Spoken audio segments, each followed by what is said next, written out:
janjabibwa era badde boogera kiri bannamawulire bategeezezza nti omugenzi ku lunaku olw'omukaaga baamukebera ng'ekirwadde kya covid takirina naye ng'ate ku lunaku bwe bamutwera mu ddwaliro naye yali akirina kyokka olw'omukaaga olwo lwennyini omugenzi kwe yafa palamenti bwetyo bwetambudde yalokerekera muganda nga Adam Sungu ali n'omukuku na Tamale mirundi okwongerayo ku puroguramu Gwensonga nze Lozio Tamale lwa Radio 4.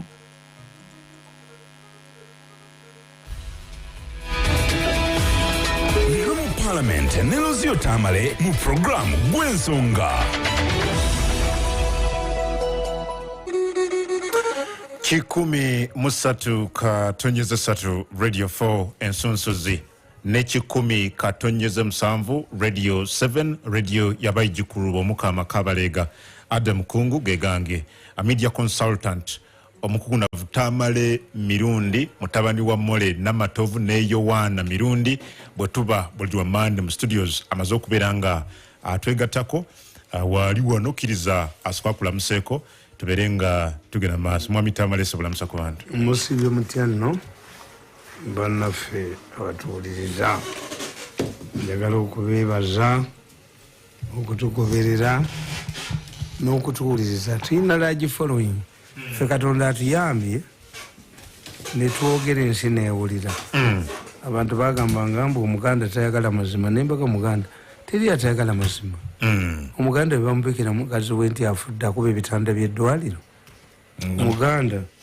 bwe bamugamba nti omwana we agudde ebigezo ayokya essomero byali bya bulimba kugaana abantu kwogera atayogera teyejjusa nabbi kye yali kasiru you must talk. Yes. Era nze kakati ekyomukisa omulungi nze nabaga nti Katonda yanyamba nnyo mpangadde nnyo myaka 63 ekyokubiri nti nasoma ebintu nentunulira ensi ate nsifa n'abantu balala ngena nembawuliranga mugugumuka why lwaki mugugumuka you don't know how things are done tisinga tugeze otwala omwana omukola erinnya mu ddwaliro omusawo negalya n'omwana wo okuba akajinga akaaba removing a tooth is painful. Expect it. Obulumi oba obusuubira. Yes. Kakati politics n'ebintu byensi byabalema nti finding what fetubuuza mu byobufuzi who benefits in this issue and what does one want to achieve ebintu biri ebyo teri muntu yenna akeera kumakya n'akola kintu nga talina kyagala kifunamu otuvuga otutwala kakwenza lukira basajja byonna njagala mbasamalirizingire nabalaga enfa y'akaweesa nembalaga ebikolo nange baali banzisi nembalaga abali basenakyobe nembalaga nti tewali ava bweru bonna ababikola baawa wano atuga bali mu system kakati olali njagala mmalize ku bya security n'ekintu kino okutta empapula abakazi baali batta abakazi mu Uganda Wakiso n'Entebbe n'owange ne bamutajetinga nabakwata. I found these people the moment they targeted my wife nabafuna naye bwe nabaga nti abasajja abo abatta abakazi mbafunye olupapula lwa red paper lwagamba jeno bagamba atya bulu jenos mbw abatamiivu ndi mutamiivu njagala osome naye ng'ennamba zino omusajja yattanga abakazi yono yegwenda baawo yali kamanda w'okutta abakazi mu Uganda yaliyo oye yattanga abakazi ndabako ebifaananyi bibiri. Yes. Kakati gwe njagala osome wano naye namba z'essimu tozisoma. Gamba nti ku lunaku bweru yakuba essimu eno n'agikubira essimu eno ngenda kukulaga omuntu kyatategeera bino bya miso yatandika ddi okutta abantu so yagala nsome wano wakwatawo wano ndabe bulungi okuva wano key location areas namukwata nemutegeera ebifo byakoleramu kyesisoma ze namba z'essimu gwe togisoma kuba weziri bannanyinizo weebali ndaba wano key location areas yali akolera bwa districts ziri bbiri Wakiso and Kampala nojja wano wansi nogamba zero location grid Nansana Kyengera Matugga Kampala Namasuba Namulanda Nkumba Entebbe era bibitundu mwe yakoleranga namufuna kasita yitandala Miso yamufuna kasa ye Pampala okutajetinga mukazi wange namufuna amasimu togogera naye nina kyengenda okulagamu mobile money analysis report ye nakola okay noga first activity nakuzomwezi ali mukaaga omwezi ogwokutaano 2017 ku ssaawa emu n'eddakiika 5 received money mtwalo 2 wano okuva ku namba eno gyogambye soogera and he purchased airtime worth 500 shillings then nojja wano ku ssaawa emu n'eddakiika 5 ne seconds 29 noga yasindika sent omutwalo gumu 85 ku namba y'essimu endala wano nokugenda wano wansi nogamba note A all activities were done at the same hour minute and vary only in seconds tokiraba byonna byakolebwa buli dakiika 5 ekitegeeza was digitalized yalina digital machine yakozesa nti eddakiika zirimeka bw'aba akuba ono omusajja bwe yabanga akubira omuntu essimu eddakiika meka dakiika 7 bwaddamu okuba zirimeka ssaawa emu n'eddakiika 5 ne seconds 46 bwaddamu okuba zaali ssaawa emu still n'eddakiika 5 ne seconds 29 nenkola summary nti omusajja alina digitalized machine kakati sokoddemu wano the telephone went off yavaako naginoonya ng'evuddeko yogera ku muzindala abantu bakuli the telephone went off for 2.5 hours the telephone went off for 2.5 days until the commencement of the second activity yaliwo ng'ennaku z'omwezi 9 omwezi gwa 5 2017 ku ssaawa emu n'eddakiika 5 mulaba dakiika meka dakiika 5 seconds 16 n'afuna omutwalo 10,700 okuva ku namba eri wano then ku ssaawa 10 I don't know whether 10 oba 4 that is 10,557 n'asindika emitwalo 10,015 ku namba endala wano then ku ssaawa 7 n'eddakiika 5 ne seconds 39 n'afuna emitwalo 5,100 okuva ku namba endala eri wano then ku ssaawa 8 era n'eddakiika 5 omulaba nti eddakiika 5 yes eddakiika 5 tazisubwa buli ddakiika 5 ekintu kye bw'aba akikola omusajja oyo namwetegereza nga kyakola kyonna eddakiika kati ziri meka 5 kati genda ewala zijja kutuuka 6 wano wonna ziriwo 5 naye wano wasummarizing nogamba he is smart about his timing he observes the element of time especially the minutes the second transaction took 3 hours sharp and the third transaction took 1 hour sharp he observes the minutes this time it is 5 minutes past the hour still his phone was on and off era wano nogenda yettanga abakazi 5 nawo 5 kati kebeera ewala olabe bwakyuka kati akyuse agenze ku 6 wano 1 month later ng'ennaku z'omwezi 12 omwezi ogw'omukaaga 2017 ssaawa emu n'eddakiika 6 ne seconds 16 he received 15,000 from a certain number here and he immediately sent it to a certain number here in a range period of just seconds on the following day nga 13 ku ssaawa 11 n'eddakiika 6 seconds 10 luli abadde akozesa eddakiika meka 5 kati akozesa eddakiika meka 6 ayina digito namuzuula nga ayina digito was digitalized he had a digital system yettanga abakazi kandabe ku kifaananyi kye wano oga nti wamukwata yoyo yanerekako miso nemukuba nemuwanika obugulu miso yamuwanika obugulu erinnya ndisome ye Kamuza ogambye nti wano omanyi nti essimu ye ekyaliko nakati kati ali wamukwata ali ogambye essimu ekyaliko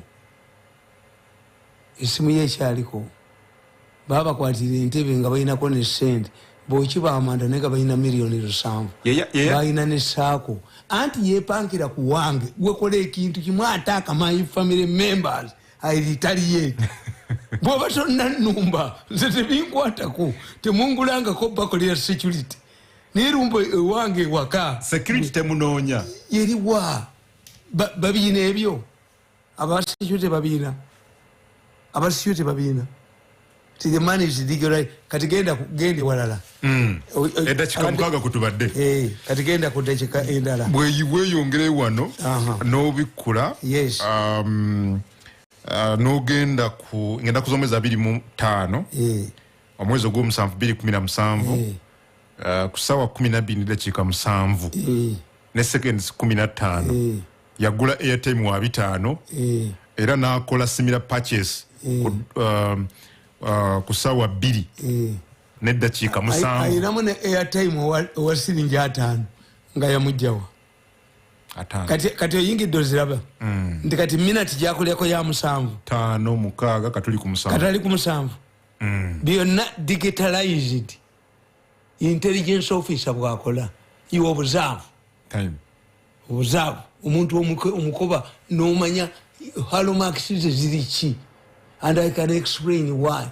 So why is it so? As a security man kakati nkubulira ne gamba nti nabakolera summary omusajja ono naye mbagamba nti omusajja ono mulabe omusajja yono olaba netiwaaka ye yonna ensi yonna gano gonna amasimu ogalaba amasimu gano gonna ogalaba olaba go netiwaaka ye namujjako neje yali n'amasimu gye gava South Africa luddawa wano bino bifo bya Mukampala muyali akolera so kati aliwa ataliwa wamukwata ayabula baba nti namukubira simu namuga family yange giveeko ndiko temungago ngegendo tabalala nina mukuba wali mukuba namukuba era nakugamba wano bwe nali nkola summary nakugamba musajja ono nenkuwa kigenyi amuza bali bamwita kigenya esimu ye eri mu kigenya amuza gemanya is a serial operation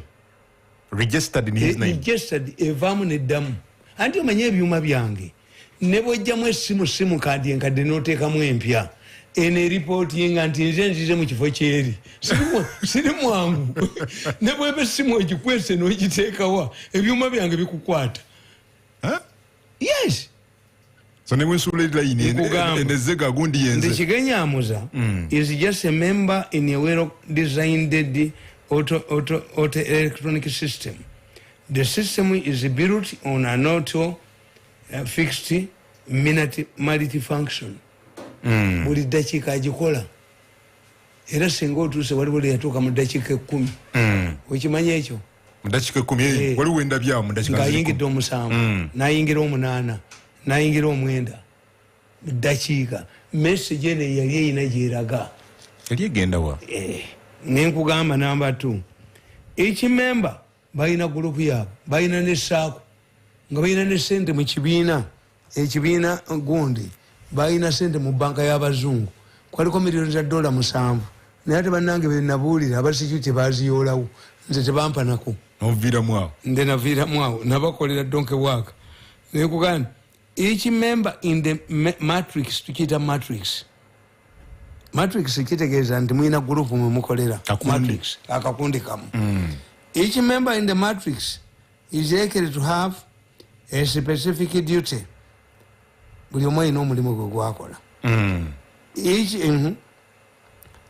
it is possible that there is main source releases larger sums of money which are automatically distributed to each member kuba aweereza mutwalo gumu aweereza 5 kati kitegeeza sente ezo nakubira abali ku gundi aba mobile money nemba kubira nemugaa nti gwokolagana n'ababbi yagenda ku police omuserikale nangubira esimu nemugaa nti gwe arrest that man before he come have information against him n'omupoliisi nga naye mwali bonna zino essimu nga bazikubye gwe zino essimu eziri kuno nenkikulekera ne bazikuba damuli anaazikuba adduka yewandagala sobola kitobayamba sobola bayamba kanzije katontandikira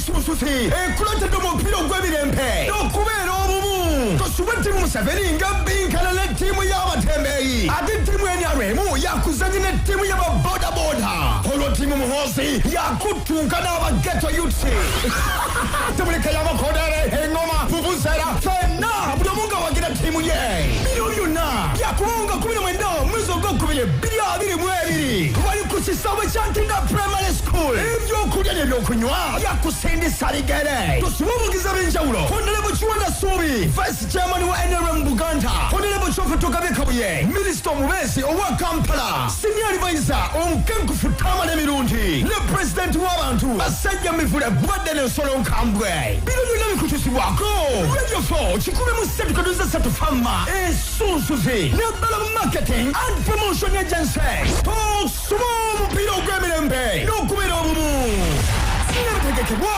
saabavulubalamu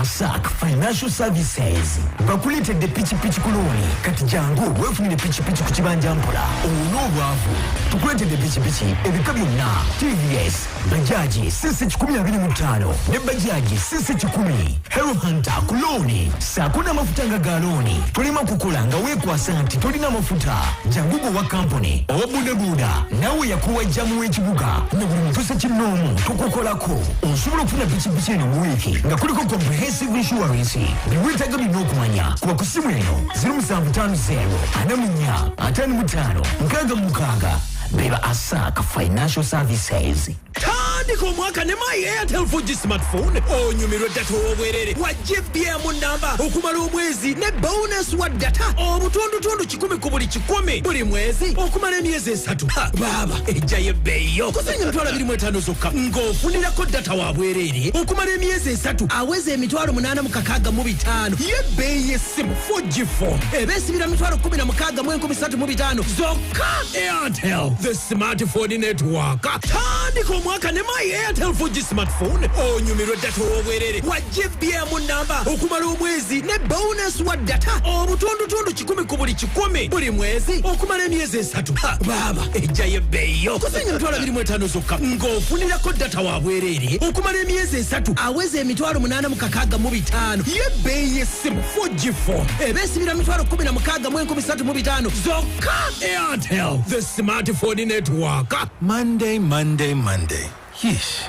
You survived the morning jam, got yelled at by your boss, missed lunch to beat that deadline. But guess what? The day is finally over.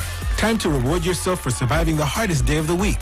Now, I can tell you that nothing will shake the Monday blues like passing by your favorite kafunda and sipping on a cold Tusker Light. But I have a feeling you already know that. Go on, enjoy it. Tusker Light. Absolutely nothing to prove. Not for sale to persons under 18. Please drink responsibly. Gwensonga kunsunsuzi. Tusonga kunsonga. Ne Adam Kungo. When you hear my son's name, Muhoozi, when he was born, I said, now I have got somebody to avenge me. That's what his name means. Now that I have got a boy, this is the one who will avenge me in case I am something wrong is done to me. Muhoozi, the clan, was the one revenging on behalf of the offended.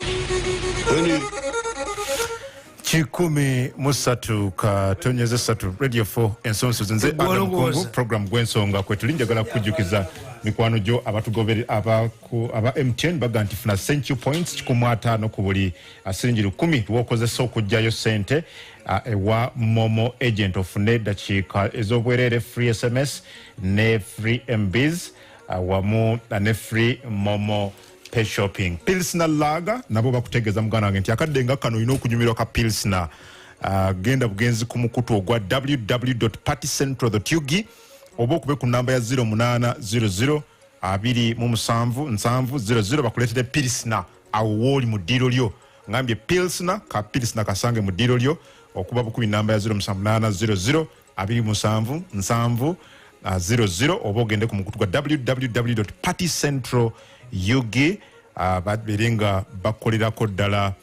bulungi nnyo muganda wange tosubwa mukisa guno njagala obeere nga okosiza ddala bulungi nnyo ate nga banno aba NSSF bano bakugamba nti muganda wange teweetaaga kutindiga lugendo ng'ogenda okunoonya oba okwewandiisa okufuna clearance certificate agenda bugenzi ku mutimbagano ku simu yo oba ku kompyuta oteekemu www.nssfug.org www.nssfug.org obeere ng'ogoberera endagiriro oba okubi ku namba yaabwe etali yakusasulira 0800 238 brother 67 74 0800 238 67 beba NSSF webatyo babagamba kuna tamale birundi media consultant gwinina tuve ku kino kuganti bwe nakola samale nakizuula nga nawe bwokirabye the minute in which the transaction is done March is the month of the year.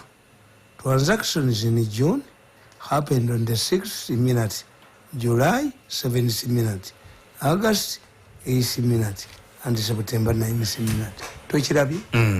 Ng'omusajja bw'agenda mu mwezi omulala eddakiika zeezo. Naye bwe nagoberera ekyuma bwe kyali kiva mu ssenta nadduka misinde era wanisimu ngiteekawo. Wadduka misinde? Yes. Lwaki wadduka? Anti kyali kitegeeza kirala. That's why I'm telling you. Titulina kye tuyita open indicators. Do you believe a useful man like me, nga ne mama wange baali bamwokya, is it how I would be rewarded? The way you were rewarded? Yes.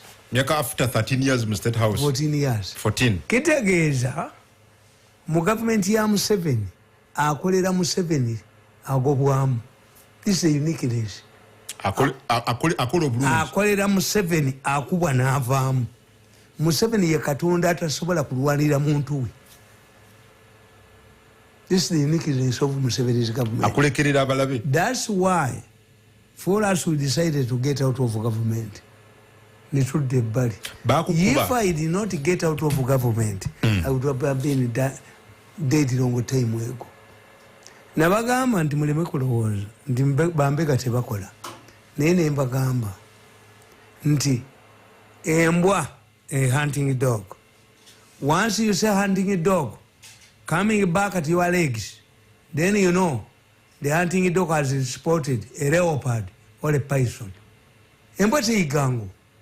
Do you expect, as I've told you, nti ebyuma byange byakwata essimu ne bizirondoola naye nga weebisibira essimu weeva ewali alagira okutta abakazi odduka emisinde, and who will believe you? So you know that person kuba essimu gye yasibira gy'oli olondoola. Who will believe you? Teri ajja kukkiriza. So I rang him and told him, you tried to kill my wife, I'm not a state, try it again, I will kill you. That's what I do. None yakuba omwana wange kuwaawo ebitala kamera baali bazijeewo nze zange zakwata namutegeera nabakwata. Yes. So mwami Museveni tasobola kulwanira tasobola. Nabaga nti eno situation gye mulimu is very complicated. Lutalo lwa piraawo ennyama erwana na muceere bayiwa muyiwe.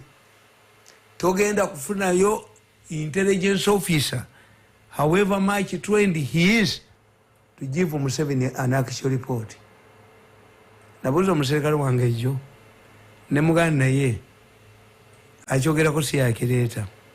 Singa osanga omusajja nga yiyigirize mu nnyumba yange muno ne mukyala wange waddeyo ddo. Ombuulira oba tombuulira? Akugamba ki? Yangamba nkubuulira ne muganda wo nze najja kuuma ku geeti waliwo w'emmundu namukwata mu ngalo. Why do how do you know? No, how do you know that the man I'm guarding is impotent? How do you know that these people agreed? How do you know that this man oba musawo muganda oba ki owabiraki? A security person knows what happens if I give Museveni, and Museveni is not seen. Museveni talabwa. Ne bwoba okola mu State House tomulaba okujjako abafere bamulaba. Abafere bo bamulaba. President asinkana abafere anti boba iye Museveni bamutunda. Recently ng'okwata $10,000 n'ogiteeka mu hoteri emu ne bwe ziba 8 omulaba linda kumwa mitamale Museveni insolid walina emyaka 14 manyi byoyogero bitegeera bulungi yes I know ti abafere bamulaba nga basasudde kati ataba abafere bamala omulaba ate ne bakwata ebifaananyi bye nekyabawadde ne bakitunda ewalala to see Museveni you have to pay akimanyiko I don't know akimanyi naye tebamutunda kakati once it becomes such a situation tikamba bulizi nze sirimba I'm not a liar I captured people where plotting against Afende Mohozi said how do we know he went with the President Kagame to 1-to-1. What the secretary did not attend. Did the president contribute to the meeting on Zoom? What if he can connive with Kagame and overthrow the government? I recorded them and I gave the recordings to somebody I think and deliver it to Afende Mohozi to verify the voices. That's where you are. Nti obanga ne Muhoozi yennyini kyakoze kakati eyo group weeri etatya nakuba Muhoozi weeri tetya bwegangubulire bukyankuba buteepolo olaba kuteyani kati bakyatana kutya bagamba akwate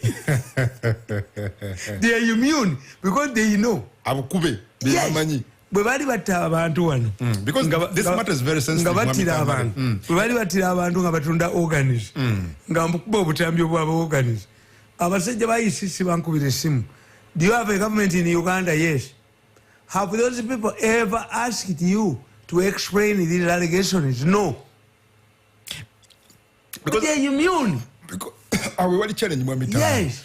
Bino ebintu zo bikuba obutambi obukubye yes kyewulizo kuba nti nobody has ever approached you to explain to give an account security embwa tegenda kuyigga ngo eyina kyeraba they know mu maguru yes that's why I'm eyina kyerengera okujjako nga president yakyuziza practice ye n'agamba nti omusajja nga bano aba security abapya be yaleese the president of the United States of America meets the director of SAI every day alone to inform him what is likely to happen tomorrow.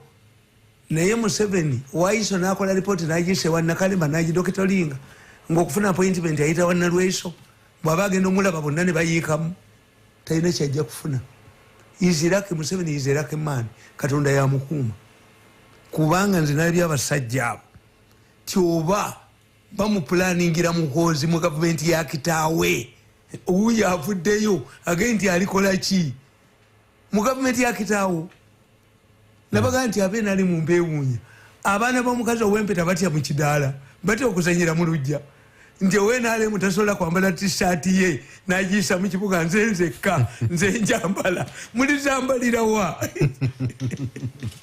Why?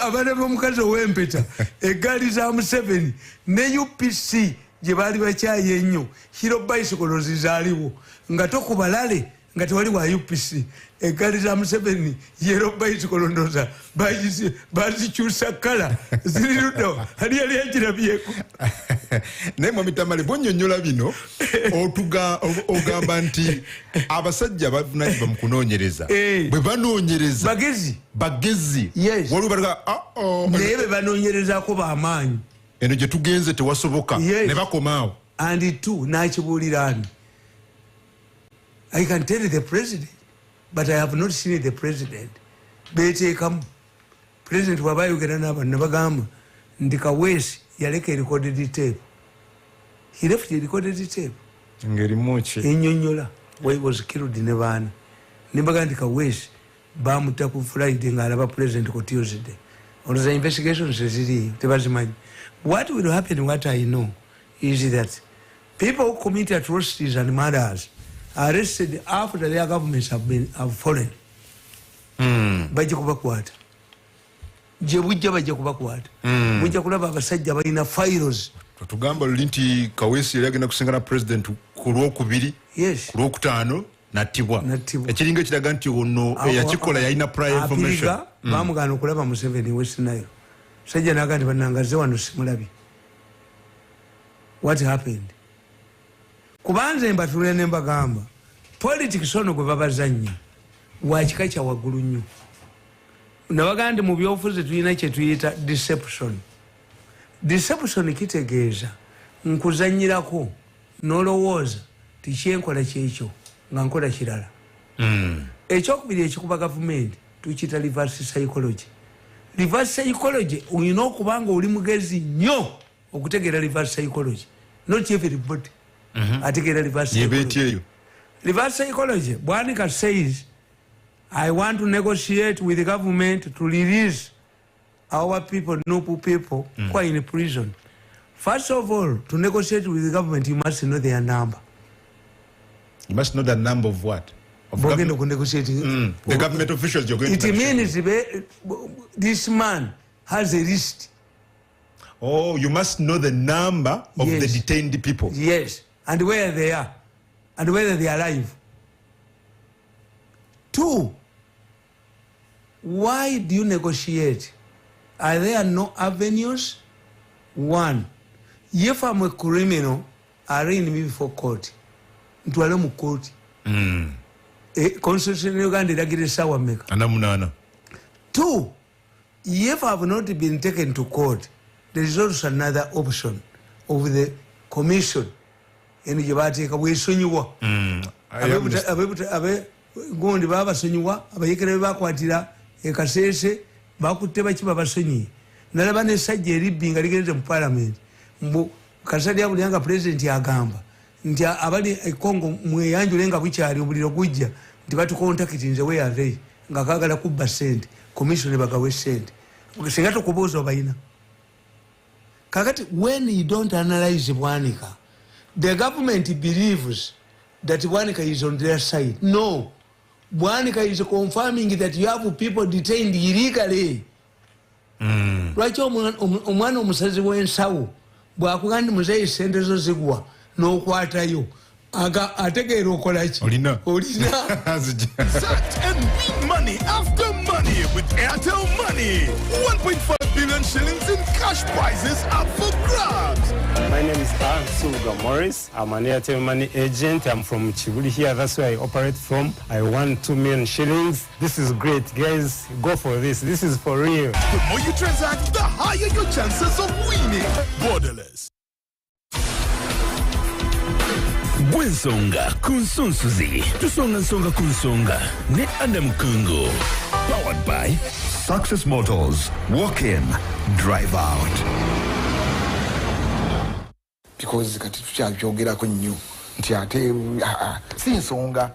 In fact yo Bobby Wine si nsonga kati 13 Radio 4 Ensonsozi ne 10 Radio 7 nze Adam Kongo program Gwensonga kwetuli webali kubeera ngo kyatugoberera yonna ajosinzira njagala kwebaza mugana wange njagala kujjukiza Airtel eganti double data nyumirwa abeera ngo ogula oba nyumirwa ebitundu 10 ku bonus data okuva mu Airtel nga ogula buguzi smartphone wonna mu ggwanga lya Uganda no some sim card ya Airtel no nyiga star 175 hash star 175 star chenda munya hash of ne GB number activating 100% bonus buli wiki ne buli mwezi okufuna 100% bonus awa buli mwezi ne buli wiki okumala emyezi 3 nyiga star 175 hash or selecting preferred bundle je wetaga double data with Airtel, the smartphone network. Akadenga kano muganda wange ng'owuliriza Radio 4 akyali badde kirungi n'obeera ng'ofuna ka Tusker Light mu mbeera ng'eno.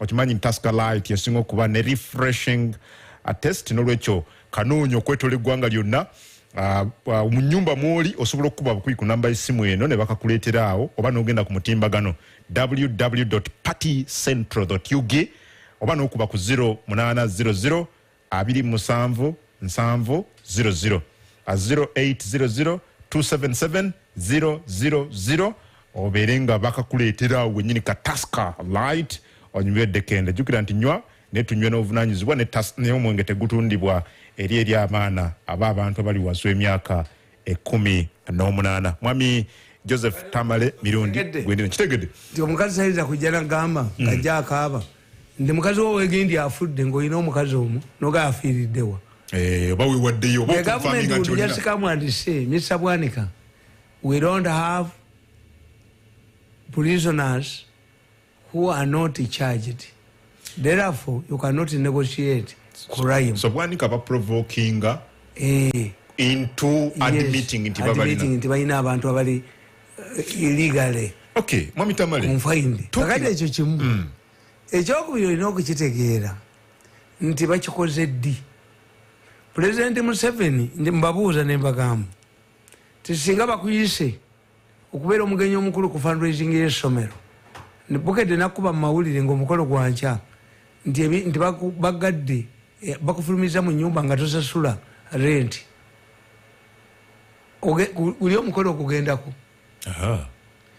How can the president officiate as at a function presided over by lawyers and the Chief Justice to celebrate the legal process in Uganda? We bakuleetera bano ne baleetayo omwana ono awunya aliwa omwana avunze abanupu gwe bayina Samuel Masereka yavuddewa in which prison in which cell oba babadde arrest them bakwate kwata abanupu bakubulire gye yavudde. This man must say yavuddewa Zaake bamuleeta ne bamusuula ku ddwaliro tayogeranga gye yali. These are people who are working inside your institutions.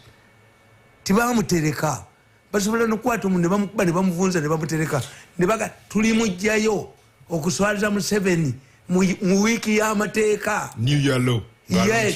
Where did these people get him? From hospital? From where? But was it a coincidence? Ankyenkubulira planning kuswaliza Museveni.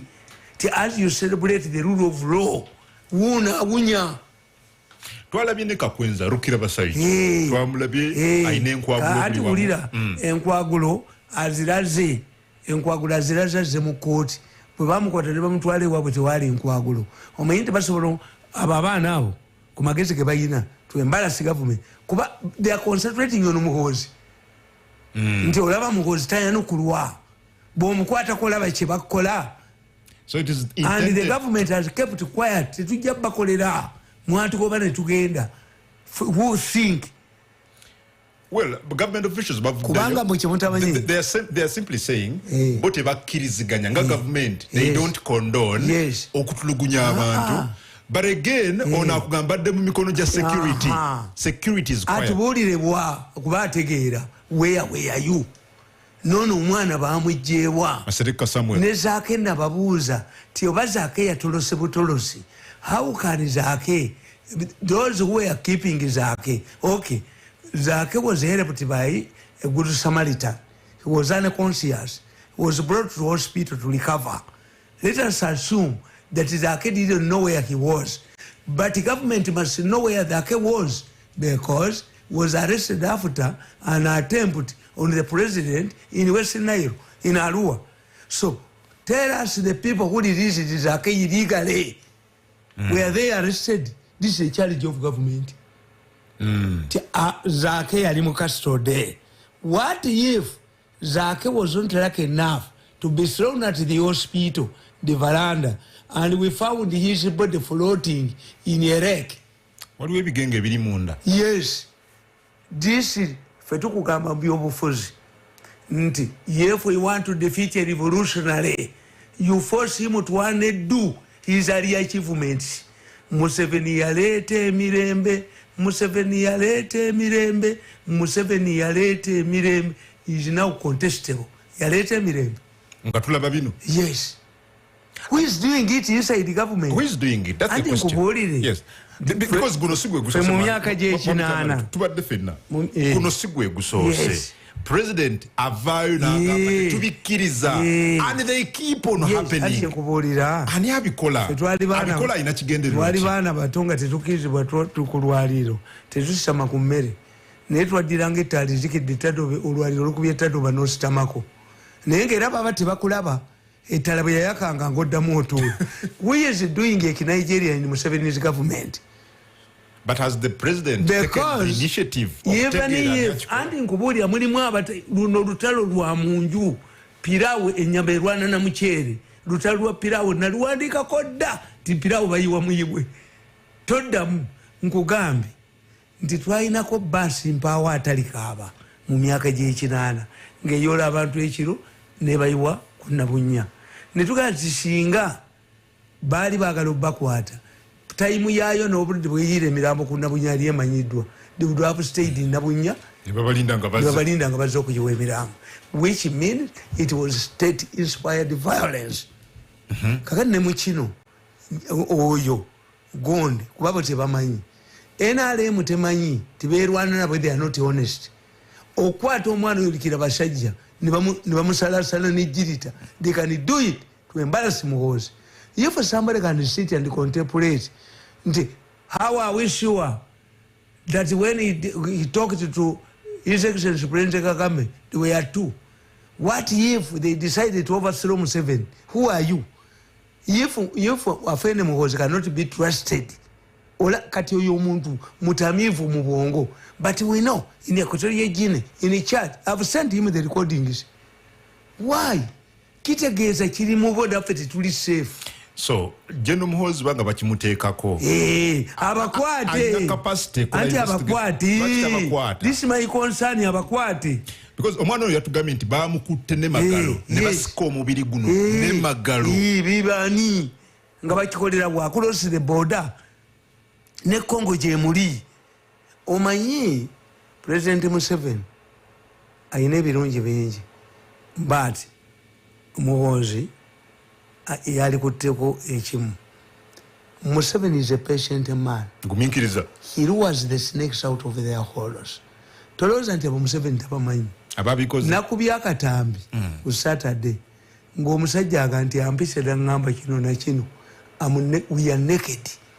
Musajja n'amugamba nti ebyo ebyuma biri mu barracks nti birundi yabina nti nedda Museveni yabirani ate ngenda kuba obulala nga 10 waliwo ne gwe yayita n'afuka mu mpale abakubira obutambi obwo lino nti nze mbukuba naye bino bikolebwa ku discrediting anti ye kati abaluwalinga into a trap but bagezi nti as omukazi omugezi bw'aba batamugulidde lugoye naga nti owaye mukyala tugenda kukola wano omwana agenda kufumbirwa agira mu gomesi ya bituli.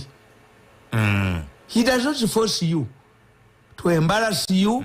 Agira mu gomesi ya bituli omwana house gana bw'aba ayagala okugoba nannyini waka mu bufumbo enva ziteekamu munnyo mungi amazzi n'agateeka muki kwegamba omusajja amakane gamutama ye bw'akagendamu ne gatereera. Tukita reverse psychology. Reverse psychology ku lunaku lw'abazira luba lufudde. Olunaku lw'abazira gwe kasoddira abasiraamu nga bagenda kusibuluka omukazi ow'ekyejo n'asulamu akagodo k'embizi kamu pirawo ayiika buyisi bayiwa muyiwe tebalya ku lunaku lw'abazira hirozidde. This is when we should talk about the past. Byali bwe biti Museveni yale. This is when, because they are calculative, to look at these opportunities. Bwe bamaze Bwanika bwe yalese ekiteeso tebakitegedde. Bwanika is an opportunity.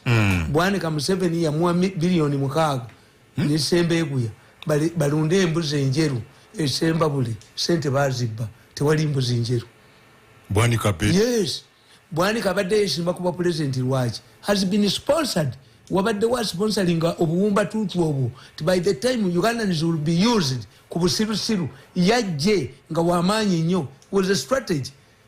Papa John Poya fawa kinana mwetano yaddako baleeta 78 kati yadda the word is used to anodi pop tubikola mu propaganda bagezi kakati nkugamba ti unless government comes nebuuza oyo gye yabadde oyo awunya ne bayola abanupu ne boogera we bamusanze ewa ku kkubo luddawa. Lwaki bo tebavaayo kutubulya nti ffe tubadde nabo because bw'otunulira Kakwenza Mwanakyambale yakugamba nabadde mu mikono gya CMI. He has said it. And we've not seen CMI coming out smartly to send ffe tubadde nabo. Paulo Muwanga yali agala okusula gavumenti y'Obote. Paulo Muwanga yattanga abantu mu Naire Manson ng'Obote cannot intervene. This is a divided government. Twatuukako mu gavumenti ya Paulo Muwanga ng'abamuwanga bwe bakukwata Obote takujjaayo ne Lwakasisi bwakwata Muwanga takujjaayo. We reached that level. Kazini Obote yagenda yali Jinja nga kansala wa City Council kati mu kiseera kyero nga tebabalonda. Kakati najja yasanga Semaganda itawunikira akawa Kampala. Namugamba nti nze kukima ssente. Semaganda namugamba sirina ssente zenzijja. Council teyatudde. Mufuna ssente nga council ekoze eki? Etudde. Namukuba oluyi. Nammwe Abaganda temwagala Obote. Ho. Paulo Semaganda yali mukwano gwa Paulo Muwanga. Nakubira Muwanga essimu. Bino ebyalandirayo. Namugamba nti mukanda Obote afudde Jinja naye ankubye oluyi ng'ayagala ssente nangani n'Abaganda tebaagala Obote. Aha. Bweba Paulo Muwanga n'alagira bamunoonya. Omusajja yaddukira ewa Obote mu State House. Namugamba nti okoze eki? Tinkubye wa UPC oluyi Semaganda. Naye Muwanga nnoonya. Obote yamugamba, the only thing I can do to you is to give you a vehicle to enter Luzira as a Roger before Muwanga catches up with you. Muwanga bwakwata. Owedde. Lwakasisi nga bwakwata. Owedde. Usanyewo. Is it where we have reached? That the government is having people who are involved. Kuba kitegeeza bw'aba yali kuseemwayi. Mwali badde mugamba enkovu nkadde oba mpya. Why do you release mugamba buli? Mugende mbuze ekintu musoke. Is still alive. May I talk about living people? Because I'm a factual. Waliwo omukyala nga bamuyita Katoogo. Yasooka okuvuga emmotoka z'empaka. Yayina bbaala e Busega. Kati waliwo n'amalaalo bwe kati ndooza oluguudo lwagaziwa. 1981 abakaira bava ku lw'emityana ku Nalubogo bajja bakuba olubiri. Basooka kunywa Walagi owa Katoogo ne bajja bakuba olubiri. Baali baddayo ne banywawo Walagi. Paulo Muwanga n'alagira ne bamukwata ne bamutwala mu Argentina House. Kintu musoke yali mukwano gwa Paulo Muwanga. N'agenda wa Paulo Muwanga n'amugamba, release my sister. Muwanga n'amugamba nti oyagala mumute nti kale. N'atuba omusajja mu Argentina House ne baleeta Katoogo ng'envunyu zimuva mu matu, envunyu zimuva mu kamwa, envunyu zimu. Kintu musoke yasituka busitusi. N'afuluma ewa Paulo Muwanga. He was dead. Yali mututtewo. Mu ddwaliro ki. Muwanga wanted to intimidate him. Ask Paulo Muwanga. Ask Gundi. Omulala yali Mulondo. Labi Mulondo. Yalina mutabani we Mulondo. Nga yitwezera wa UPM. Muwanga n'amutegeera nti muyeekera. N'amukwata. N'amutwalira mu Makindi. Kati Mulondo. Labi Mulondo yali amanyiddwa mu insurance. Obote yali alina insurance. Mu East African Insurance Gundi. Labi Mulondo yali akulembera. Ne bagende Obote. Mulondo n'akaba n'afukamira. Tuzaala mibiri tetuzaala myoyo. Omwana wange bw'omuta ndowooza baamubuzaabuza. Namugamba gende wa Paulo Muwanga yamuyina. Mulondo went to Paulo Muwanga. Ne Sekajja ne Gundi ne Mayanja Nkanji Johasi. Sekajja ne Muwanga baali bamanyiganye. Nabo bagenda omusoke. Balina olupapula nga babuliyita omukyala nga luwemula ekatwawo. Kereziya ne yeegatta ne kanisa ne Luwera. Basajja bakoze bukuzaabo. Baali bamutawaana nnyo. Kakati Sekajja nga amanyi nnyo Muwanga. Ne bagende wa Muwanga. Muwanga yalina akakodyo nga bw'aba agenda okutta omuntu atunula ku kisenge n'asinika amanyi. Bw'olaba empologoma esinisa amanyi olowooza eseka. N'akomawo omulundi gumu. Kakati abuuza Labi Mulondo, omwana w'omutwe sebo mute, sebo n'Obote njogedde naye. Munnange mute. Muwanga n'akwata essimu. N'ayogera mu Luswayiri e Makindi ti mumutte. Abaganda tebamanyi Luswayiri. Many of these people, the elite. Agenda okutuukayo Mulondo. Muwanga baagaye nti mukubye Makindi babawo omwana. Baba wangoye zijjudde musaayi nga gukyayokya. That was Muwanga. Obote as directed, Muwanga kills you. Is it where we have reached? Because these people are not found dead. The goodness They are not to caring. tell you that these are people who don't care. Yes, winning any award is the result of what you put in. Now Special's Gold can be credited to the freshest waters drawn from the source and the ingredients we use, where only the best are good enough. Getting 21 gold awards, that takes a special kind of consistency. A beer whose award-winning quality since 1956 has never changed. A beer made of Uganda. With 21 gold Mon Selection Quality Awards, Now Special is unmatched in quality and unmatched in gold. Now Special, true Ugandan reward from the source. Alcohol is not for sale to persons under the age of 18. Radio 4. Radio 4. Radio 4. And Susie, your number one hit music station. Your number one hit music station. All day. All day. Every hour. Every hour. Mucha.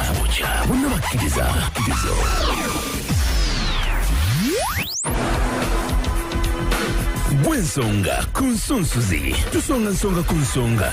Ne Adam Kungo.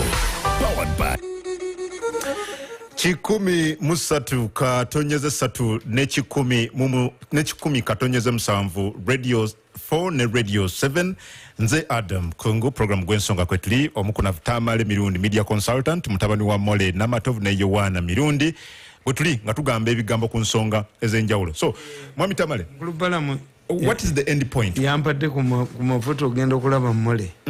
Mwebaza wagezi nolaba mama Mole Namatovu na gavumenti bo n'amafuta ag'emitwalo 2 ne kyeva tubagamba let me tell you ali ati omukadde Mole Namatovu fete tujja bakolera.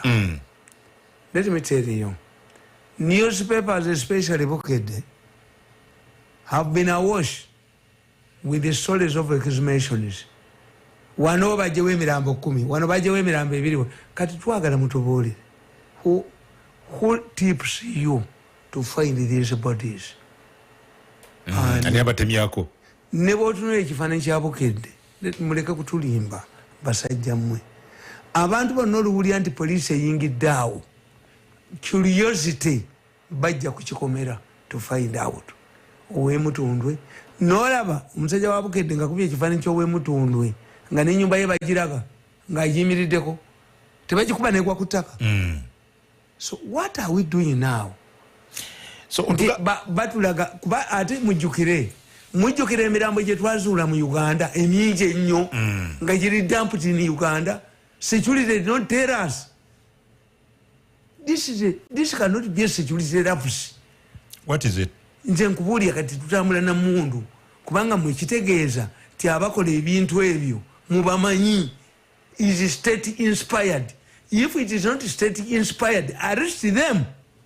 Okay, singate baba kwata. Kitegeeza babikola baba sinza amaani. Baba sinza amaani. Tunasiku yagusose. Akati kitegeeza. Tujjukira kuva ku meya w'ekamwe. Nayenga byonna bigukira waani.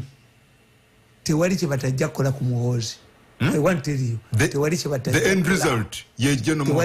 Kubanga omusango gwa ogani gubasibye. Tebalina kye balaga. Kuwokuna baba wa vadikiti. Baba gani bwemba temulinnya nnyonyi kujja. Nga temujja. Era bino bye babadde bajjamu abantu okubasimula baagala ekintu kimu. They want to say that people are killing Ugandans to extract their organs. So legalize. Change bw'oba mukozi. Kakazi gwe. No, achange alirete. Achange alirete teka. Okay, but again, alirete. Abaka parliament balabeko nga balirete. End result ogabye. Tibalete take their organs to legalize. Obamba demba takati nga tili organize. Where are you killing because of need? That's why I lose my temper. Don't lose temper. Kakano bitamali. Kakati nkugamba. Tije mirambo bajijeyo mingi miyitire. Muchi. Mirambo bajijawa. Wano wakumeka kati. Who is killing these people? I'm scared. Why? Obaba jisonseka mu busonsesi. There was a time mu Bukedde Dome babadde bakuba. Mumanyi obuwanga kibabugirayo ebusoga. Badira obuwanga bw'abafune babusima. Ne babutwala ku faamu yo. Ne bajja ne bakuga nti twazimba wano twakuzimbira ekizimbe ekyo. Twasaddaakirawo omuntu. Naye ne ku faamu yo twazikayo obuwanga. nga balimba bali basente conniving with the security. What if there is a habit or a practice of throwing dead bodies in septic tanks? Whose bodies are these? Kubaka nkubulire okujjako nga waliwo ayogedde atipinza oba omuzimu nga gwe wogedde tewali ayinza kuleeta kyuma ekiyola kazambi omulamu ne guyingira mu container pipe eri bweti. So who tips the police about these bodies and Buked that is dump Naba Buked? Who is this? So this is a country that is going back at Wabis. So end result omanya omuntu bwabanga omuntu oyo abadde ayambala engoye ezinyirira mwangu wamangu okutegeera nti aliko ekizibu takyayoza. NRM with its record of fighting human rights, of not tolerance to torture, when we see these things we get worried. Kubanga nze manyi nabaga nti abawestern balina ekizibu eki bakosa nnyo fitina.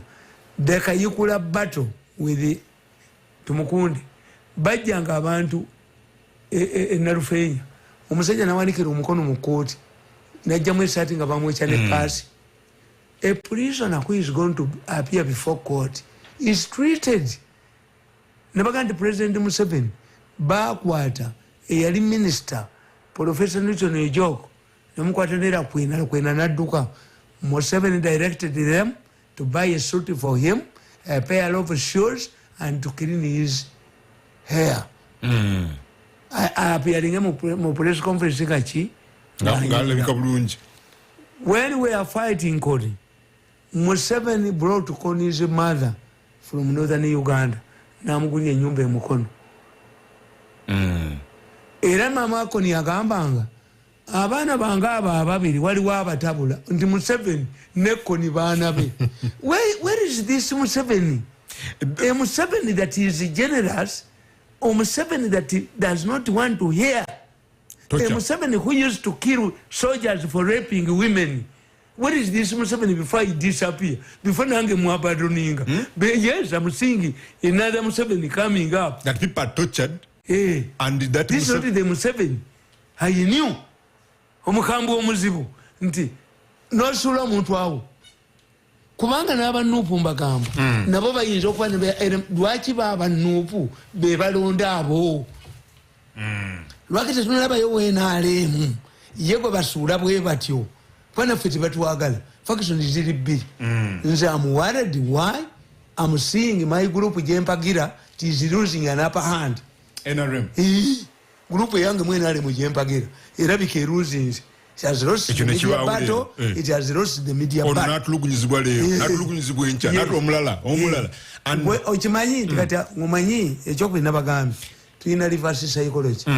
Ekyokubiri, for the president to have influence, to choose a successor, a president to choose a successor must have credibility. Nti Uhuru abagamba seyongezezaayo myaka njagala layira ateke ebintu bino mu maaso kibala nabagamba tiyakola ensobi yaligambye nti ono bwe tubadde kamaliriza byesikubisimalirizza in 10 years kati yena akola ensobi but at least ayina credibility. Kakati bano baagala okugamba nti Moi, why did Moi fail to support Uhuru? Moi bwe yawagira Uhuru yagwa. Why? Kenyans did not want an extension of the Moi administration by proxy. Why?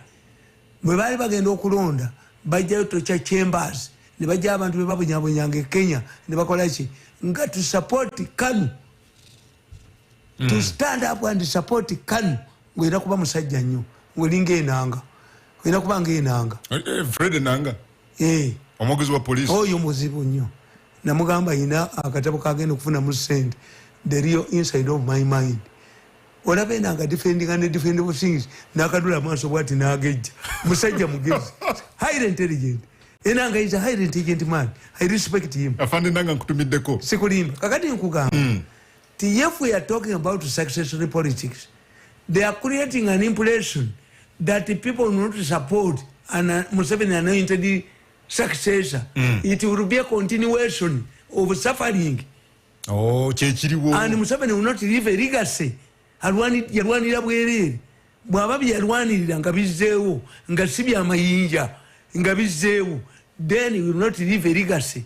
Museveni tugenda mujjukirirako ki nti bino tibu gavumenti ya Museveni bibeeramu somebody n'atochalinga banajja mu kooti n'aleginga nabadde gindi kubanga mwe temusobola waliwo kankubuulire kapa esobola okulya emmese kusuuka enjeru n'otategeera nti yaliiriddeko omusayi ng'egukombyewo.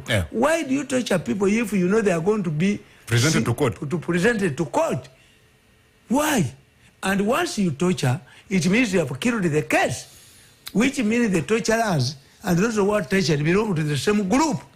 Because puzzle one way Mitamale, Bogamba, this is not the new normal. This is not our modus operandi. But again, it keeps on happening.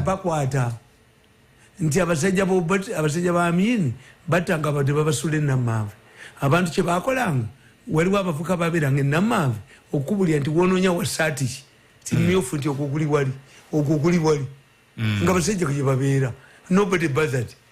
Are we going there? Kubanga nkugambye nti ono omuvubuka Saake baamukwatira mu Arua was thrown at Lubaga. That one was unconscious. But what happened to those, because if it was in political custody, would be taken to Mulago. If it was in military custody, would be taken to Mbuya. Never Musula Kuchi. Who was arrested for doing this? For the smuggling. Kakati onakugamba, amainje yali.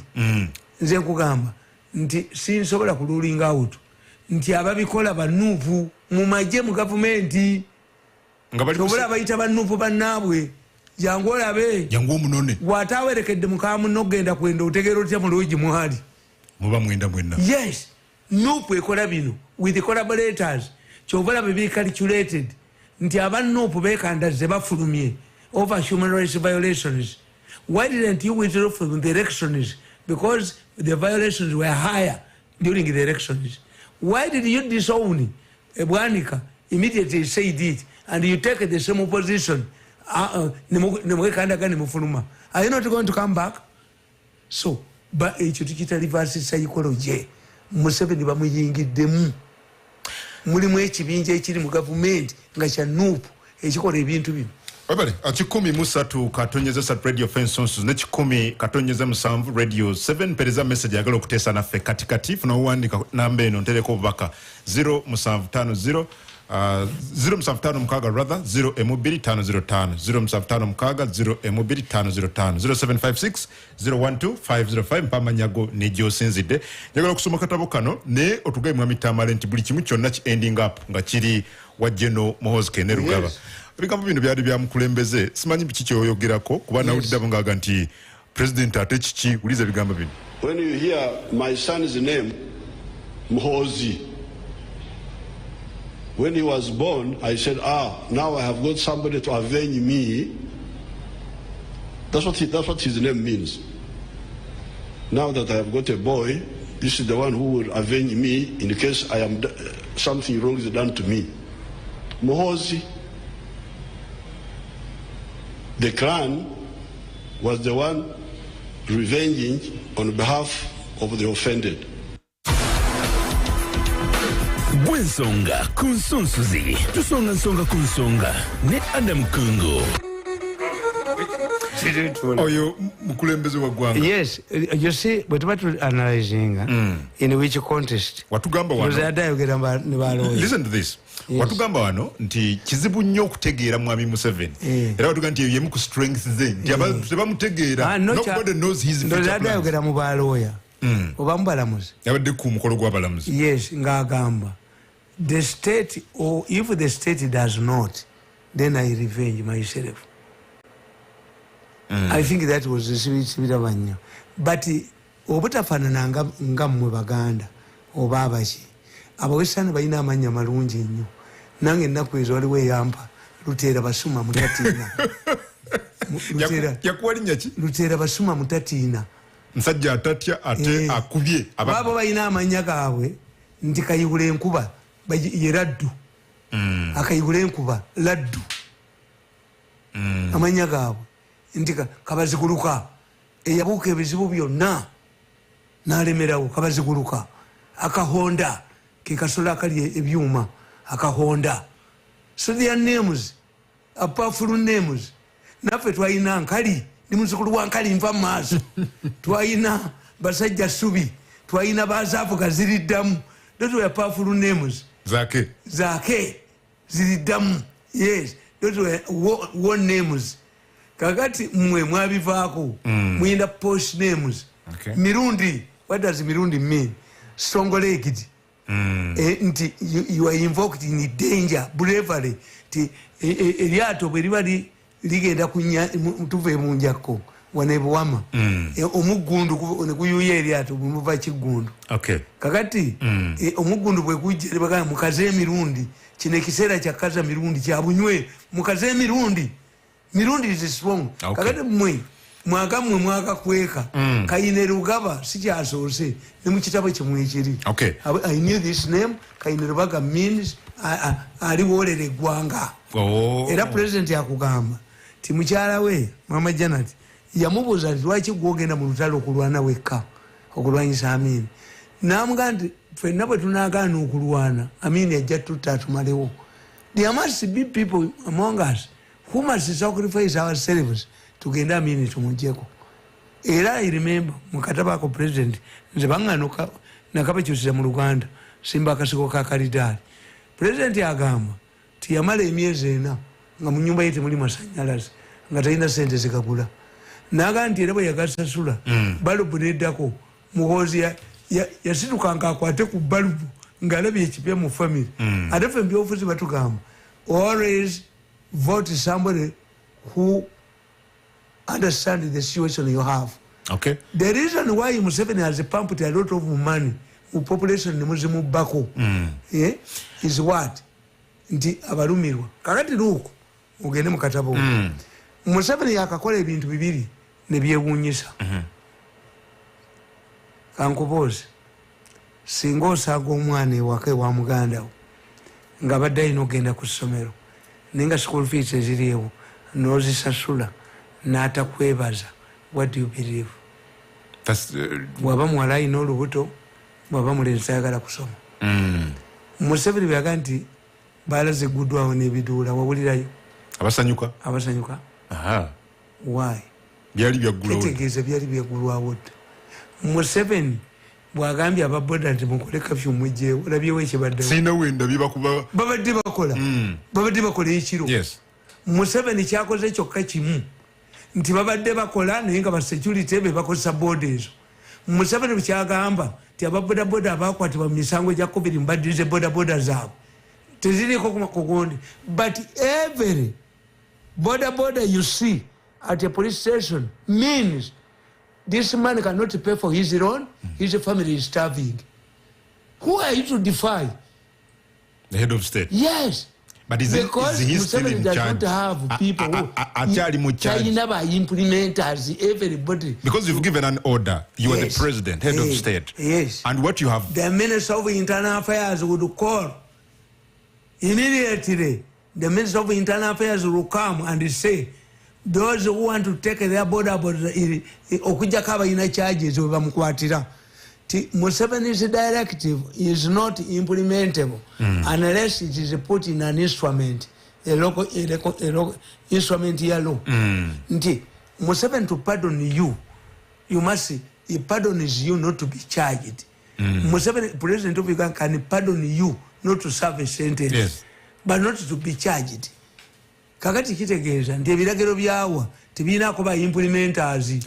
Ezo boda zikola kiro. Boda bano abatemu abakozesa boda bagateezi ne bajjamu emu.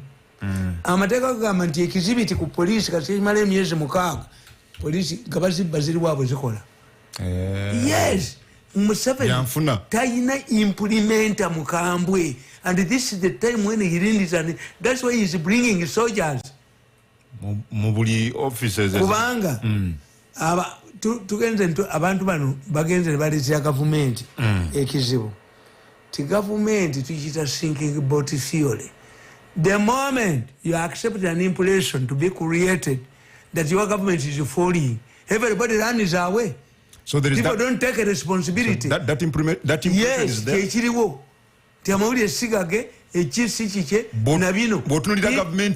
don't want to be associated with these things. Why should I defend?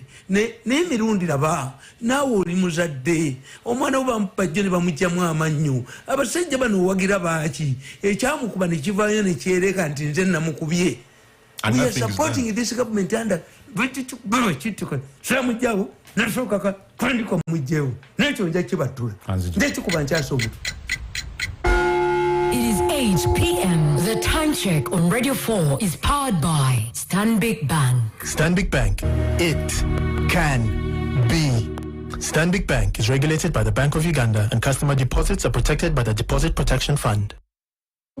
You hit your target for the month and made your boss proud. You completed that house and made a home for your family. You made that wedding happen and made her feel special. You managed to go for that trip with the girls. You do whatever you can to make things happen. You can do the same for your retirement. Make tomorrow better. Get a secure retirement plan today and start saving from as low as 5,000 shillings. To apply for NSSF voluntary membership, visit www.nssfug.org/voluntary membership. For more information, call our toll-free number 0800 286 773. NSSF, a better life. Winning any award is the result of what you put in. Nels Precious Gold can be credited to the freshest waters drawn from the source and the ingredients we use, where only the best are good enough. Getting 21 gold awards, that takes a special kind of consistency. A beer whose award-winning quality since 1956 has never changed. A beer made of Uganda. With 21 Gold Month Selection Quality Awards, Now Special is unmatched in quality and unmatched in gold. Now Special, true Ugandan reward from the source. Alcohol is not for sale to persons under the age of 18. Inonjirese nakusubiza jikuwa Chokas banange, this is very nice of you. Kati olina kyomanja. Wow, ngakamotoka kalungi. Ero yesenu lyofuna buli lwogenda mu Success Motors. Tutunda emmotoka empya n'enkadde ku miwendo egisoboka. Kati okufuna emmotoka kyangu nnyo. Gulawo buguza akawunti naffe ku mitwalo 5 gyokka. Osasulire emmotoka y'ekirooto kyo ku kibanja mpola. Olina emmotoka nga weetaaga okukyusizaamu. Gireete tukuweemu endala. Bosi bagambye be baani abo? Success Motors. Tusangibwa Kyambogo ku Ginger Road okumpi ne bondi ya Coin okuliraana Pepsi Cola era nga tulina n'ettabi eddala ekyaliwo jjala. Success Motors okumanya ebisingawo noti 787 not oba noti 781 Kala, I love you paka last. Success Motors. Walk in, drive out.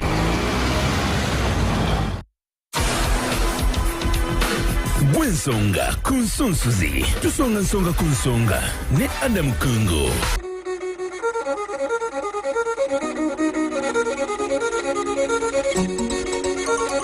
Chikumi musatu katonyeza satu Radio 4 ensonsozi nze Adam Kungu program Gwensonga kwetuli tuline ku chikumi katonyeze musanvu Radio 7 radio y'abayijukuru b'omukama Kabalega emwe mitamale tukomye ku mpeo radio y'abayijukuru b'omukama Kabalega tukomye mu mitamale tukomye nze namukubi kali ate mu family yamwe temulisigala muntu n'omu.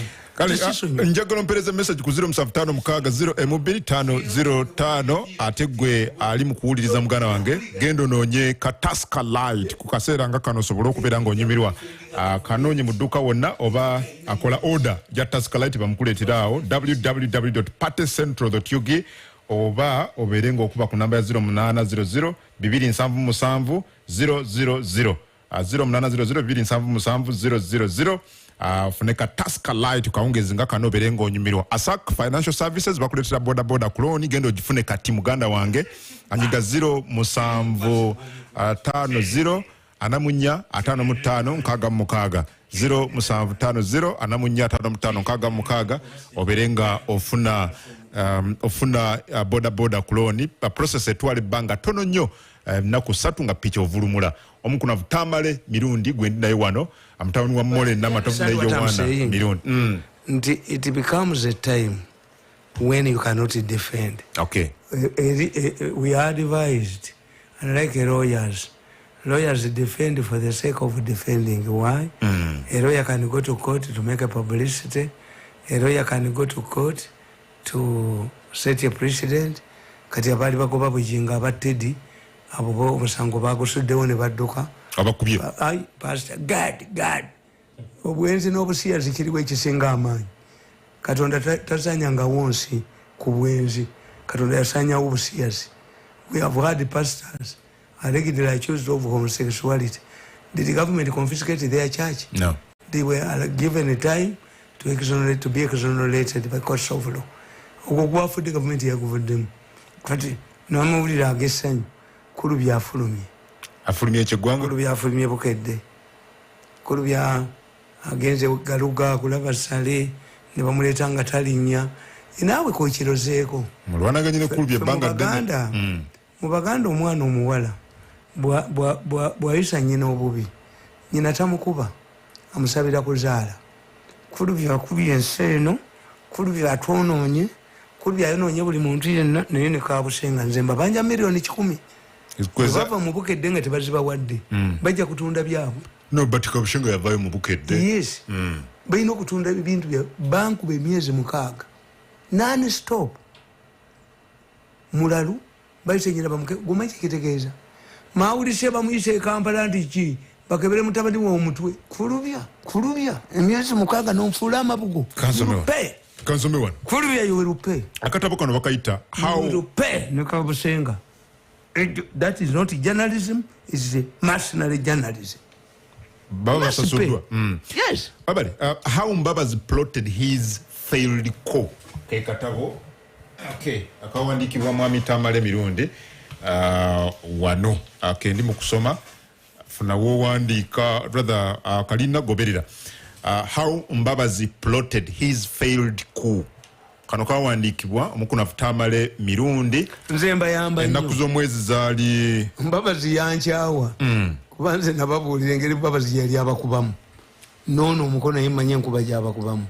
Ne tumukunde mmanye enkuba gy'abakubamu. Ne Besigye mmanye enkuba gy'abakubamu. Wakawandika 2013. N'abakuba mugezi nnyo. Akuba bano ku mulundi guno. Kati gavumenti mugezi nnyo. Tabeerangawo. Eyambabazi twali tugiyita ekyambabazi tukiyita gunde. Sajiko mujjako omukulembeze omu pretend to be royal ne mukozesa ebintu byonna n'agwa. Eno ate ye yonoonye Muhoozi. And the rest Muhoozi puts up a strong team of media n'ateekawo nga naye ayanukula. He has the influence to trace these people who are torturing people. Abakwata abasibe. Kotimaso babatwale waguti. Because even if you torture a person beyond, sikyemba nakutumye. Kubanga kati bagamba tibovuma Muhoozi mwekwate. Nyayi no Muhoozi tasobola bikola. The son of Museveni. Abantu bakimutaddeko. Tekiriyo. What they are doing, people abuse him, and when they arrest, they abuse him, and their colleagues arrest them and torture them. They are tortured by their friends. Oh, I'm telling you. They are being tortured by their friends, but because of reverse psychology, you cannot understand it. Babyekola vuma Muhoozi tukusibe tukoleko torture obe enkovu bali nazo dda. Oyinza kusanga oyo musajja enkovu yali nazo. Kakwenza nze muyina mu recording zange nnyingi. Kakwenza yalaja nyawe ga baniche bankoze enkovu olidde. I'm noticing Kakwenza, I can play tapes. Nokulumukaga ndakubako nga Kakwenza mwali. This one is destroying offender's image when the two people are discussing. Tricks used by opposition on NRM people gwe mutwe wakawandika 2013 ennaku z'omwezi 25 November bakayita how Mbabazi plotted his failed coup omutwe tricks used by opposition on NRM people. Notandika number 1 about the first trick, targeting and bashing the first family. In a strategy to undermine the government, they have targeted the president and members of the first family. Their intention is to incite the population against the president and other members of the first family. Many people will recall that when one of the president's daughters was taken abroad to deliver her firstborn, the opposition picked on this and tried to incite Ugandans against the president. They cited the cost of the journey and other related expenses as enough to construct a fully fledged new maternity hospital for other mothers to deliver from. They argued that since the president has liberty to take members of his family abroad for treatment, this explains why Ugandan hospitals are in dire state. This is a lie because the NRM government has evidently invested heavily in the health sector, which, by the way, doesn't stop at health facilities, but cuts across other social sectors like clean water and a secure environment that permits establishment of private and affordable medical facilities around the country. It should be noted that however good health facilities in the country can be, it doesn't stop someone from seeking medical attention elsewhere in the world. This happens even in countries with world-class facilities, and it is so for a number of reasons. It can be by advice of a personal doctor, or, like among Western Europe and Americans, out of a desire to name the baby after the city it is born in. And for the costs, it is obvious, no matter the amount. In Uganda, many medical cases are always referred abroad for, and the beneficiaries are not only Museveni's relatives. Sometimes medical attention abroad is necessitated by security or cultural concerns. Lady Sylvia Najinda had her delivery abroad. But why would it become strange for the Museveni family while not for the Kabaka family or even any other Ugandan? It is so because it is deliberately done to incite the population against the president. Number 2, Museveni lives a luxurious life.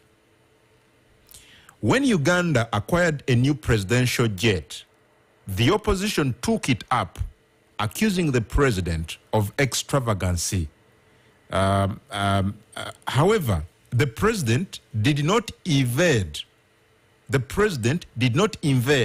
the national coffers at night and took the money, and the aircraft acquired is a national asset. Its procurement was debated, evaluated, approved, and sanctioned by Parliament. However, the same parliamentarians who approved this transaction pretended in the public as if it was something strange to them. Number 3, Museveni wastes money in international and domestic tours. Unlike kings who have the privilege of okulabika, appearing to the people at their liberty when one wants, President Museveni has a national duty of visiting all parts of Uganda. This explains why he is constitutionally required to make a State of the Nation address annually. How can he duly exercise this duty without visiting all parts of the country? Number 4, the Muhoozi scare.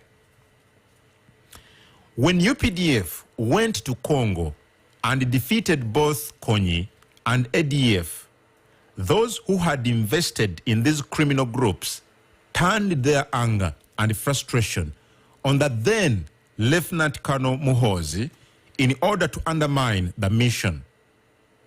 We had all nonsensical arguments such as the military option was not necessary and that negotiation with these criminal groups was the best option. But those advancing these arguments believed that the rebels, through peace talks, would find their way onto government and get their leaders political jobs, ranks in the military and the government. This worked previously in both Obote and Lutua's government. UNLA was formed for a similar purpose, that is, to unite all the fighting groups as a prize for peace. They also argued that Museveni was a selfish warmonger who risked other people's children because none of his was in UPDF. When Muhoozi joined the army, which they were demanding, they changed the tune that Museveni is favoring his son and preparing him for presidency. When Muhoozi commanded a successful mission against Joseph Konyi in DRC's Garamba National Park, it was described as a public relations exercise for the first son. That he wanted to attract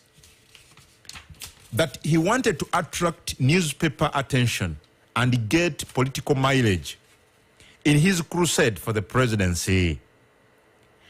If it was done for public relations, it was not for his fault, for already he was in the army and hence part of the attacking team.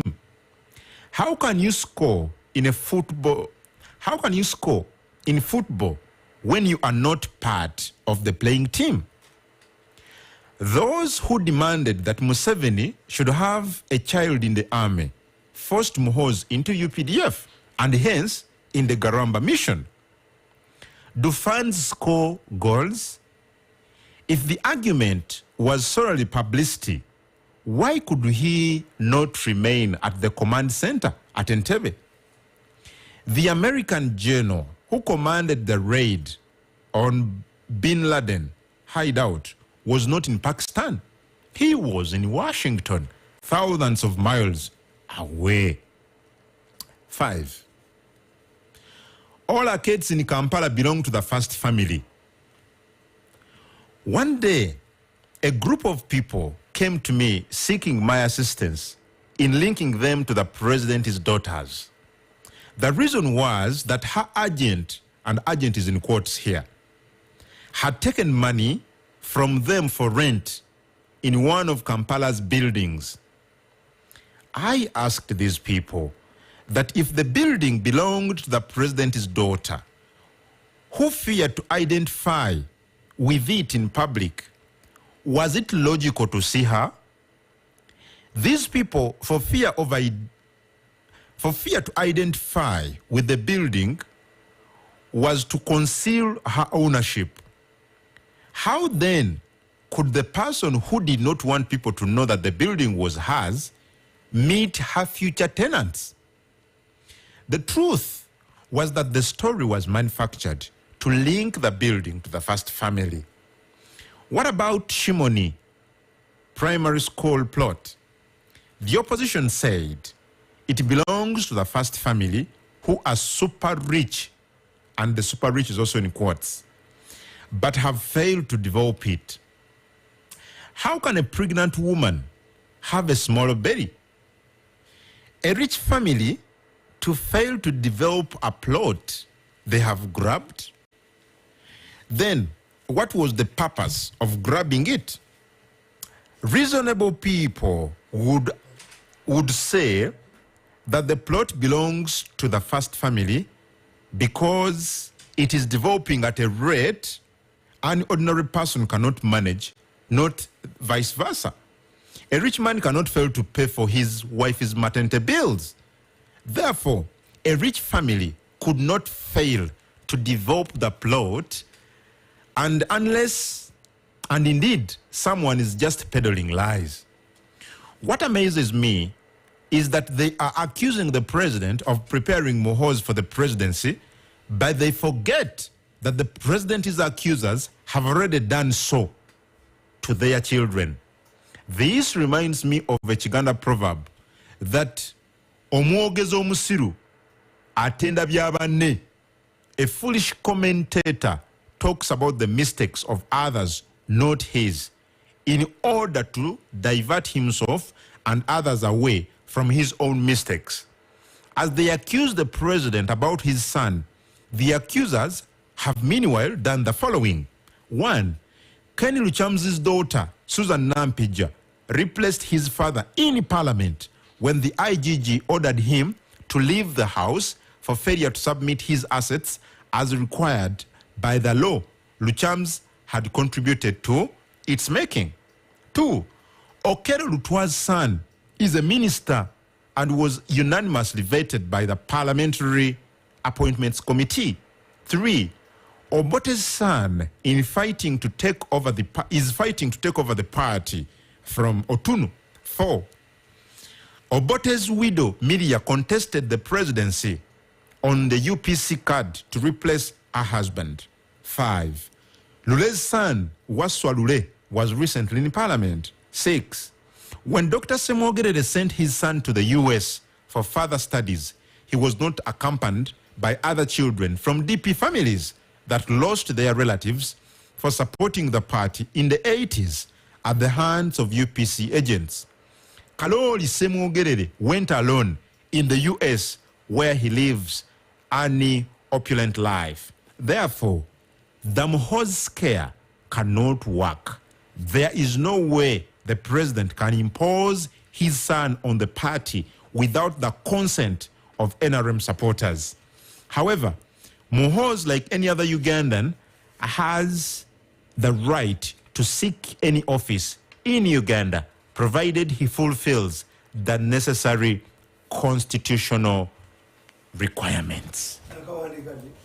Katabuka no wakawandika mu mwezi ogw'Ekumi omwaka 2013 ennaku z'omwezi ali 25 kanzije katono tutandikira awo.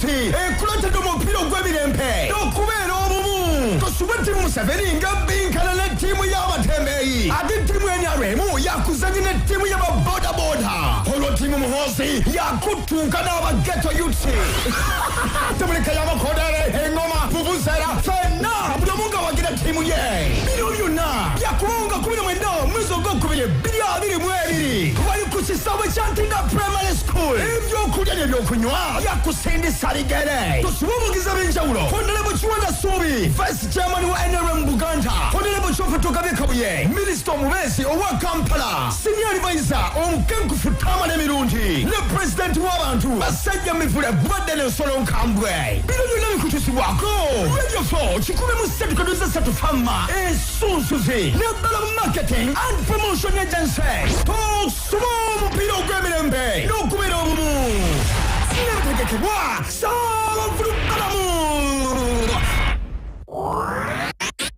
Cowboy Speciale, now available in affordable pouch packs of 25 grams, 50 grams, 100 grams, and 200 grams at your nearby shop. Cook delicious meals with Cowboy, a product of Bidco Uganda Limited.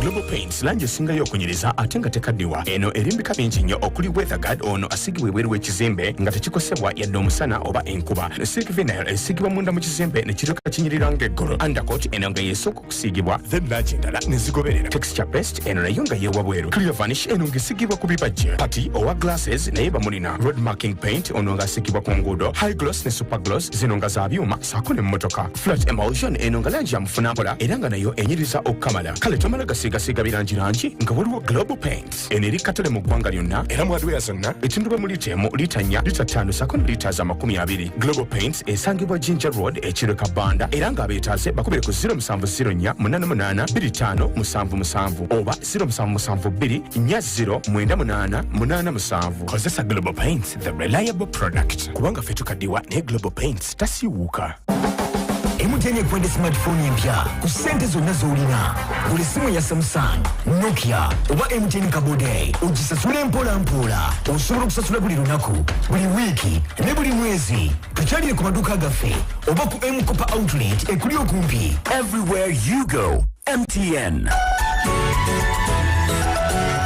Wiwala bafirimbo bizi namba ya fiyoka eya 0712 12 0000. MTN lungamizibwa ekitongole kya Uganda Communications Commission.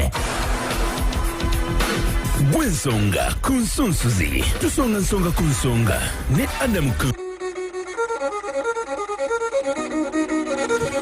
Chikumi musatu katonyeze satu Radio 4 ensonsozi ne chikumi katonyeze musanvu Radio 7 radio yabayijukuru womukama kabaliga tukoleza buterevu nga tusinza mu kibuga Masindi wamu ne kibuga Kampala.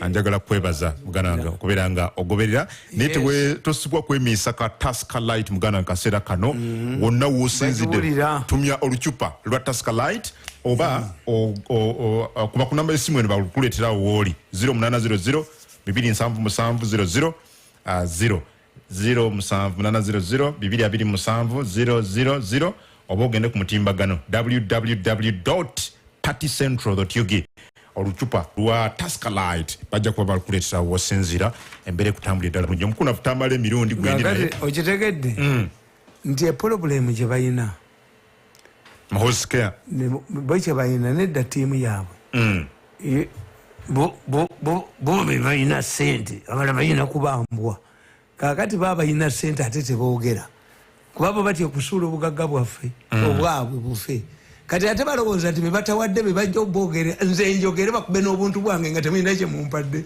ndi musiru tosobola boogerera awu kubanga bo anti akutte sente azirya yekka akutte sente azirya yekka kakati bali abo opposition babasinga. One, to speak for an organized group like NRM or government is not easy because you must accept to carry excess baggage. Me, I cannot carry excess baggage. Until I came up and condemned or go about Michibuga no college. Because for me, I'm not going to run away. Sina bizimbe bweru. Nze abantu bandaba abo be bamwagira ndite yoshi ndi bampache che bampaye ndite yoshi akange ke nekoledde nako kagendere mu byabo akanto sobola kudda no sobola kula nabo tosobola kula bachawo no what the president omuko yanchayise ekintu omuko nali ukaganti nje kubera muafu tibuli ka sente kanko nana abagaga n'abaganda ngende mufukame sale kubye nyondo mutwe president akwagala nnyo mu mitano no kunjagala kuliruddawo when I can buy even fuel. What mbunira kubera mu government bajoge ne president yakuvaamu kubera mu government bakujoge bamala okujoga bali ko ofe bakutte bakuwa obutuwa ne president yakwata yakwata obukadde 10 akukuwe abaana babone abagundi basoma abani president went. I had never seen him in 14 years. Museveni went to the grave ku Kabuli ya Piriga bakubana amasasinga wali nasubiza ebintu bagenda bakola. You wait. When Museveni goes to Arua for a big function, they will write in the newspapers what has materialized for Apiriga. Tell us. Mukapiriga rings me every time. Nabana tibasoma. Tebana che bali bamuwadde. Kushi. President promise Apiriga building, Apiriga ni mu Arua, Apiriga ni mu. Kati they will wait. When he goes to Arua, when there is a big function, monitor will write. Apiriga. The promises of Museveni in Apiriga. Kubanga yesi ya kwata sente. Banalweso kati fetwa nze nadduka. Wadduka? Nadduka. President yakusembeza ochali naye advisor. Do I have a job? What advisor? Nga nono gundi abukola. Nani? Then if I can do a job, ekolebwa abatasoma. Why did I go to school? And full figure? Yes, Ruby. And when namuli ba president advisor. Sobola nabiga nebyo. Ndi wange netulidde. For 8 years I'm at home. 8 years I'm at home. I went where I ended up here. Chankwanzi. We nkugame ne mu office balabangamu. For 8 years. Nengo sasulwa. They have ako kali kasimo nabakolera nnyo. Isn't a salary. Era sisabanga yo yaddala wensineji. I'm not an advisor. Nabakolera nenkoma ku kiri myaka 14. Nenda ge wof. Naleka wange netu. Oli mulumula. Ate nine emirembe. Government agenda kuba bachangoba. If a new government comes, would you work? Nze musajja.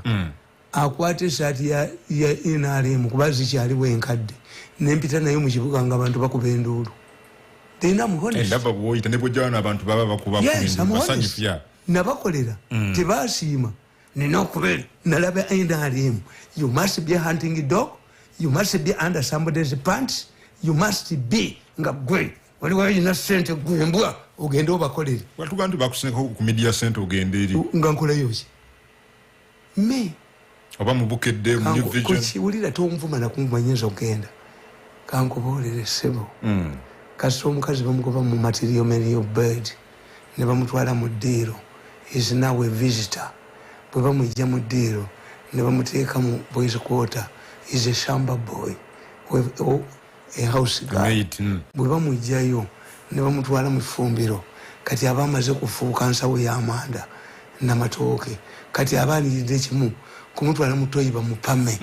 You go early when you still have credibility. So you went early. The last job I held in government was spokesperson of the president for 14 years. Ebisigadde. Tesibiranga n'ekirala.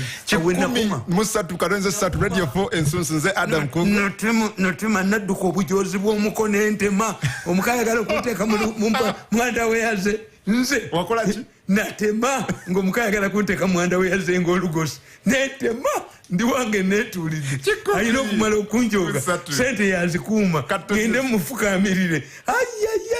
Emandu efukamira mutani wa mirundi oyinza okubinjoge. Ati yagala sente. Tekisoboka. Billion watuka billion 3. Yezidangulinga n'ezikoba. Nezigana n'ezikoba. Danguling money. When they are entering Kampala, they were they followed by a motor send. Nabo bazisanga wona. Era bajezireko. Sente za bank tuyinza kutangulinga sente. Nzijanga nziruka. Fukamire. Omuko. Sebu. Omuko. Mara, bring those tapes, denounce them. No, this is Jomu Yorecha and Kwanza to get defender. Afcon is a tragedy of the Mugur. Afcon? Yes. Why are you going to Mugur? No Muko. Don't Peter Wakuze. No Muko. You can dangle money. Am I seeing money for the first time?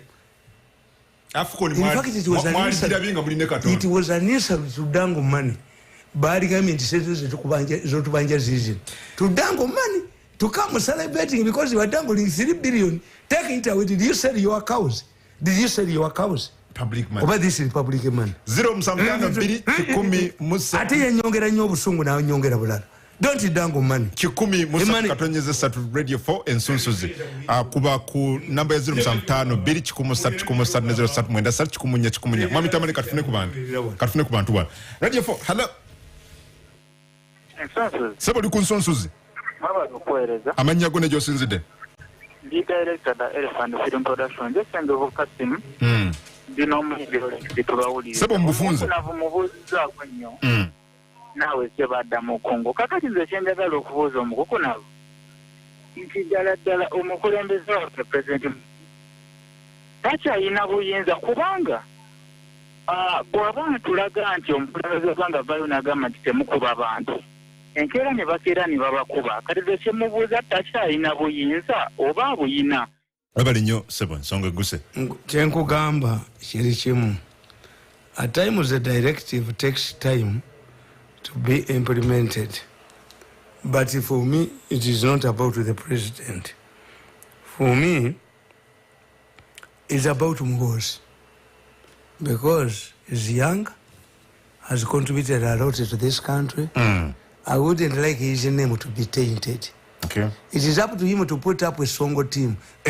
Orona wulira sente nga bajja nga nanyini nsajja aziyolawo kana kayina obutunga kajja kaziyola mbwembwe zikolera bwe kyekyatuddusa. Hello.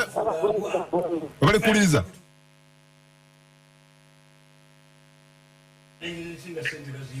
kale kumanyita abasajja abo kumanya bajozi bamanya n'okusasula ku tv mbuga ogenda oyogere nga basasula tv gweterinda kuteeka sente mu mpale. Give me my budget.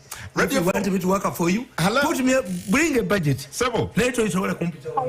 Wanji nyabo mukulu Adam wanji nyabo wabala okuweereza eggwanga n'Obuganda babale kuwuliriza Omunyarwanda omugezi wandegeya nyabo mbadde nsaba okumwamita amala emirundi mulamusiza nnyo n'ekyo mbadde musaba nze njogera ekinnuma nga kiruma ne bannayuganda kubanga yasobola otuusa oba oli awo okutuukirira mukama we bambi atugambire mukama we nti abaana abali mu makomera abaana abatulugunyizibwa abaana abavunda abaana abataleetebwa mu makooti ng'emisango ne fayiro zaabwe nga zaabula mbadde nsaba kuba basobola omutuukya basobola omugamba nti abo eggwanga liri bubi famire z'abantu ziri bubi abakyala babagobye mu mayumba abaana tebagenze ku masomero nga gy'emiti egy'eggwanga lino amugambe kubanga basobola bata abaana bali mu makomera bajje balabire famire zaabwe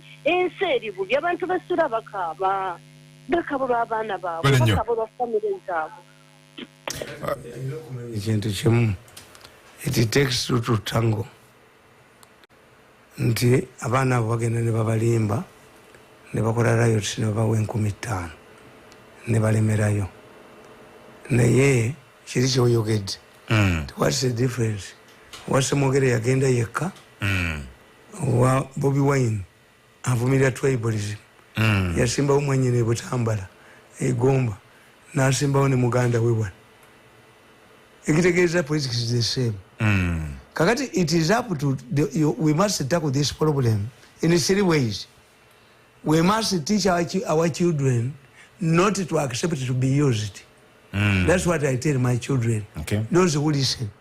Oyo yayine dalulye muleka obo mubuulira ye aga nazunga walabe mwana ngazunga zunga oyinoomuyeka gwenda abantu baloza ekagwoli gwenda ku TV ne radio buli ku social media ne abalatemba manyina bamanya besirikidde.